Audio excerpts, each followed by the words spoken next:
Yeah hi everyone, welcome to our channel. So sudden గా Arunachalam trip అయితే plan చేసేసాము.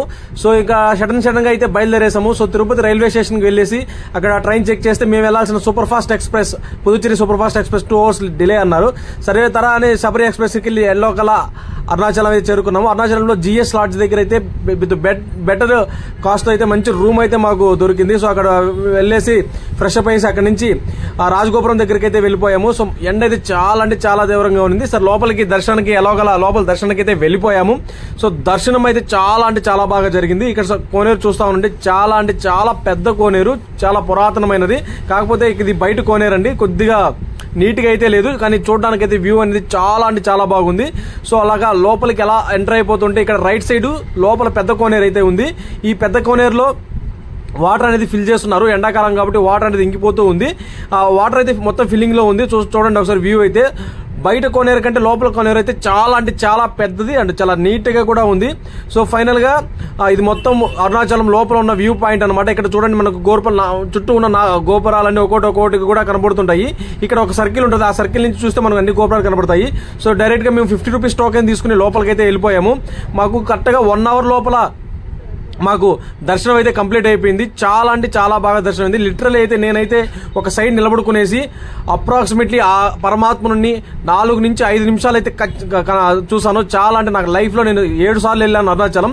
This is the first time అంటే నాకు ఇంత బాగా దర్శనం అయ్యాడు. సో చాలా బాగా జరిగింది. టోకెన్ కూడా 50 రూపీస్ టోకెన్ తీసుకున్నాము. సో వెళ్ళి లోపలికి వెళ్ళిపోయాము. సో లోపల క్రౌడ్ అయితే బయట అయితే క్రౌడ్ అయితే పెద్దగా కనిపించలేదు, కానీ లోపల అయితే క్రౌడ్ అయితే చాలా హెవీగా ఉన్నారు. ఆ పక్క లెఫ్ట్ సైడ్ ఉన్న ఫ్రీ లైన్, ఇది నేను వెళ్ళిన లైన్ అయితే 50 రూపీస్ లైన్ అండి. చాలా క్రౌడ్ ఉంది.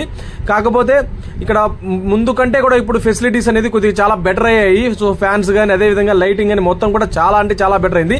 సో ప్రతి ఒక్కరూ లైఫ్ లో ఒకసారైనా ఖచ్చితంగా అరుణాచలం వెళ్ళి ఆ మహాశివుని అయితే దర్శనం చేసుకోవాల్సింది. సో ఫైనల్ గా నేనైతే దర్శనం కంప్లీట్ చేసుకుని బయటకి అయితే వచ్చాను. అదేవిధంగా అమ్మవారి దర్శనం కూడా చాలా బాగా జరిగింది.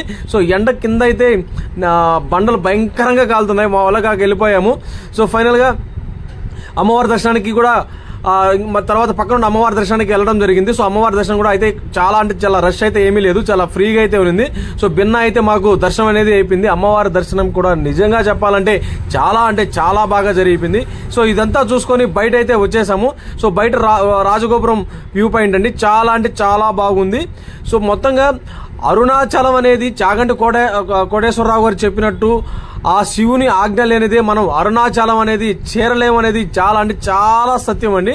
సో ఇక్కడ చూస్తున్నారు మీరు చిత్రగుప్త మహారాజు. సో మన యొక్క కాలపనమంతా ఆ యమధర్మరాజు దగ్గర రాసే ఆయన.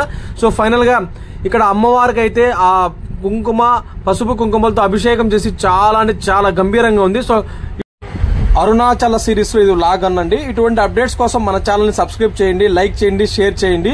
సో ఖచ్చితంగా లైఫ్ లో మీరు ఒక్కసారైనా అరుణాచలానికి వెళ్ళడానికి ట్రై చేయండి. ఖచ్చితంగా ఆ శివుని ఆశీస్సులు అయితే మీకు దొరుకుతాయి. Thank you so much.